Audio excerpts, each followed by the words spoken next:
Before we met, I would have said climate change is a much bigger issue.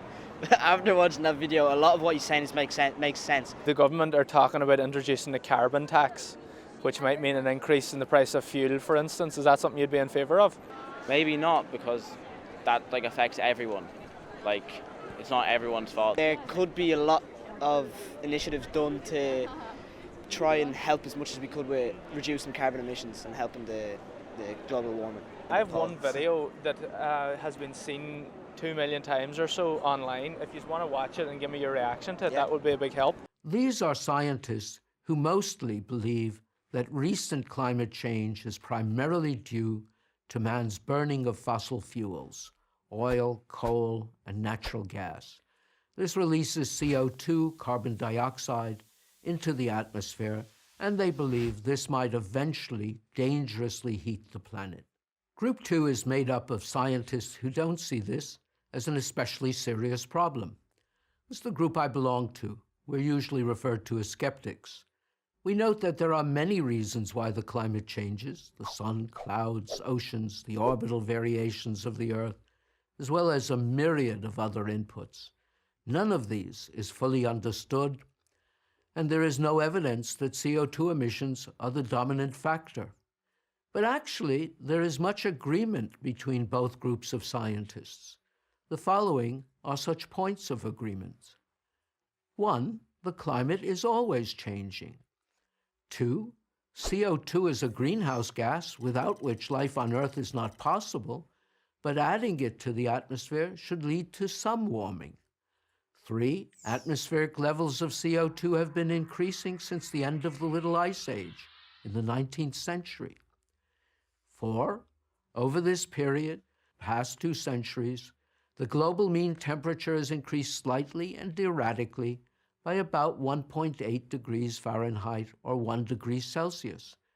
But only since the 1960s have man's greenhouse emissions been sufficient to play a role. 5, given the complexity of climate, no confident prediction about future global mean temperature or its impact can be made. The IPCC acknowledged in its own 2007 report that, quote, the long-term prediction of future climate states is not possible, end quote.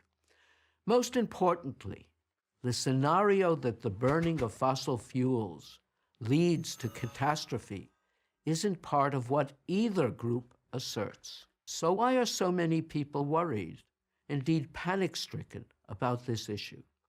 Here's where Group 3 comes in: the politicians, environmentalists, and media. Global warming alarmism provides them, more than any other issue, with the things they most want. For politicians, it's money and power. For environmentalists, it's money for their organizations and confirmation of their near religious devotion to the idea that man is a destructive force acting upon nature. And for the media, it's ideology, money, and headlines. Doomsday scenarios sell. Meanwhile, over the last decade, scientists outside of climate physics have jumped on the bandwagon, publishing papers blaming global warming for everything from acne to the Syrian civil war. And crony capitalists have eagerly grabbed for the subsidies that governments have so lavishly provided. Unfortunately, Group 3 is winning the argument because they have drowned out the serious debate that should be going on. I watched a lot of their videos. I trust them as a source, and I found that very good. It was really informative. Before we met, I would have said climate change is a much bigger issue. After watching that video, a lot of what he's saying makes sense. And with the whole Group 3 situation, it makes so much more sense. Like, they're making money from their headlines. What he said makes sense.